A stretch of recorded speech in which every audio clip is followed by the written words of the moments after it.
Two people, same age, same paycheck, $10 million apart. Here's exactly what changed. By the end of this video, you'll know exactly which level of net worth you're actually on. Not the one you think you're on, the one the math says. And you'll see the one decision at each level that separates the people who move up from the people who stay stuck, including yours. Most people think the climb from broke to wealthy takes decades of luck. It doesn't. It takes knowing the exact mechanics that kick in at each level because they change every time you level up. Let's start at zero. Level 1, net worth below zero. Credit cards, student loans, a car loan that's bigger than the car. When you add up everything you own and subtract everything you owe, the number has a minus sign in front of it. If that's you, here's the first thing you need to hear. You are not behind. The median American at 25 is at negative $6,400. You're standing at the starting line most people start from. But level 1 has a trap, and the trap is dressed up as good advice.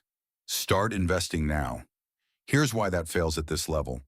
The market returns about 8% a year over the long run. Your credit card charges 24%. Guaranteed, every month, no good years and bad years. Carry an $8,000 balance and you're paying roughly $160 a month just in interest. Every dollar you send to the market while that card is alive is earning 8% in one pocket and losing 24% out of the other. So the move at level 1 is one thing. Kill the debt, highest interest rate first. Line them up by rate, throw everything at the top of the list, minimums on the rest. Paying off a 24% card is a 24% return on your money, guaranteed, tax-free, and no market crash can take it back. Level 2, net worth $0 to $10,000. The debt is gone or close to it. And here's the uncomfortable stat.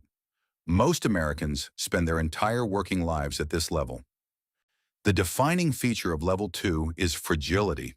You know that math you do in the grocery aisle? Holding the package, running the week's numbers in your head before it goes in the cart? That's level 2. Nothing's on fire. But one transmission, one root canal, one $400 surprise, and you're back at level 1 borrowing at 24% to cover it. Which is why the move at this level is not investing. Not yet. It's a $1,000 emergency fund, sitting in a plain savings account, doing nothing. I know my every finance video says invest early, and the math on compounding is real. But the buffer comes first, and here's the reason. The $1,000 isn't there to grow. It's there to change what an emergency is. With it, the car repair is an inconvenience you pay and forget. Without it, the same repair is a debt with a 24% interest rate in a 6-month tail. Automate $25 a week and you're there in 9 months.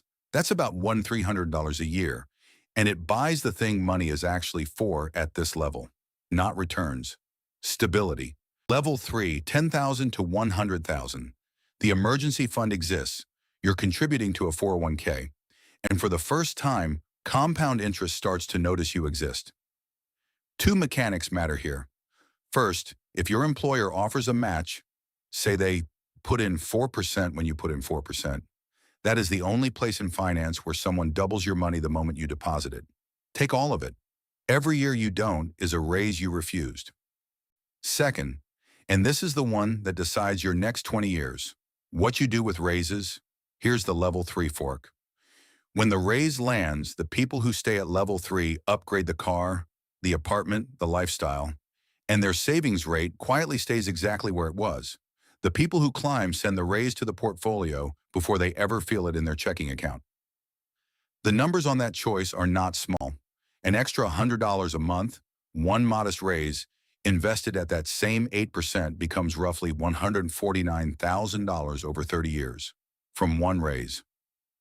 People who lock in this habit at level 3 reach level 6.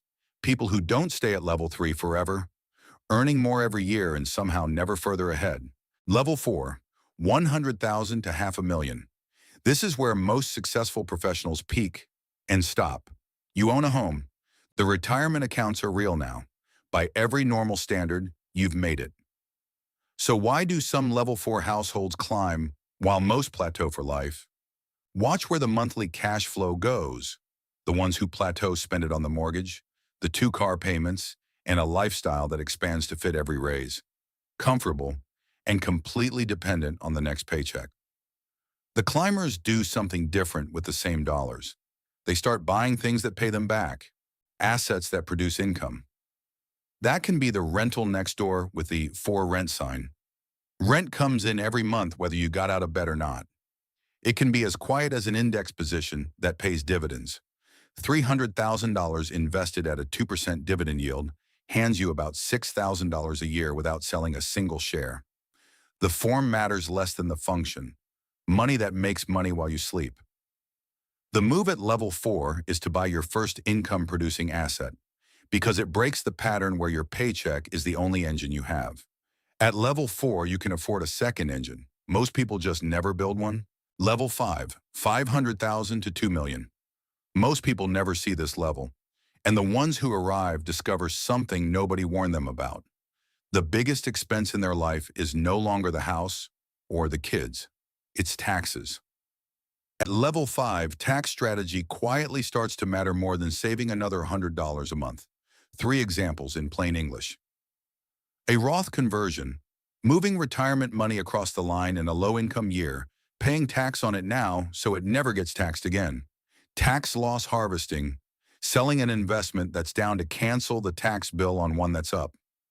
A 1031 exchange, trading one rental property for another without paying capital gains tax today. You don't need to memorize any of those. You need to know one number. The people who hire a $400 a year CPA at this level routinely save $8,000 in taxes they were about to overpay. That's a 20-to-1 return, better than any investment in this entire video, and it's sitting in a desk across town. The people who don't make that call still save money by skipping the fee, and then they hand the $8,000 to the IRS every single year without ever seeing the invoice. The move at level 5, stop optimizing what you save. Start optimizing what you keep. Level 6, 2 million to 10 million.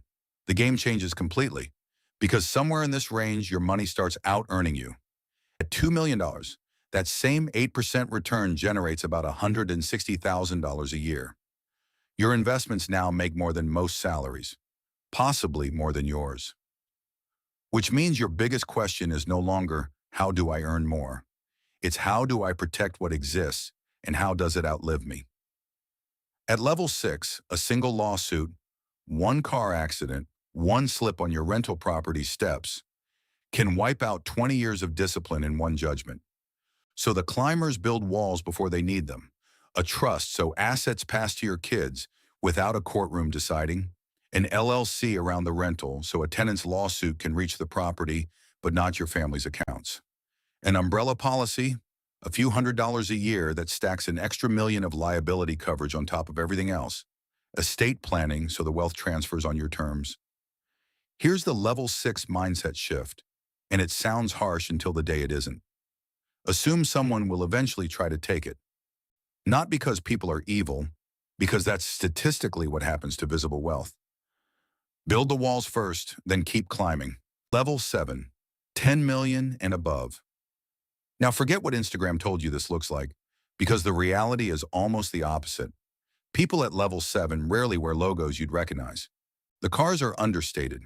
They fly private only when it buys back time, because time is the entire point. Here's the actual distinguishing feature of level 7, the one that separates it from every level below. They own their time, all of it.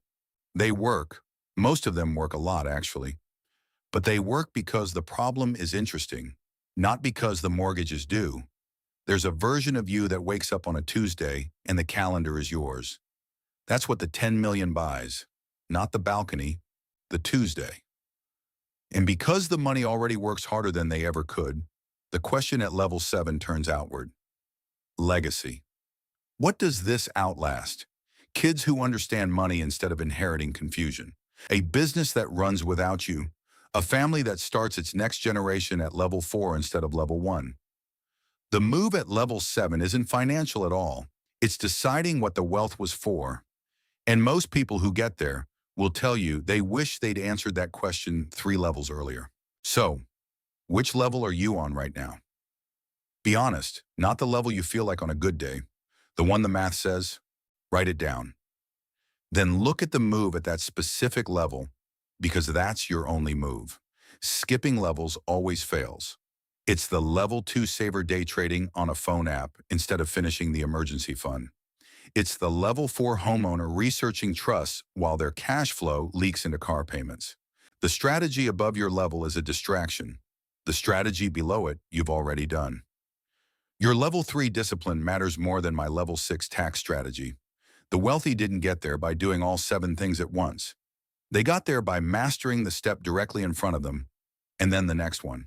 I put together the exact numbers for every one of these levels, the specific percentage to save, invest, and protect at each stage in one workbook. Link in the description. Drop your email and it's yours, free.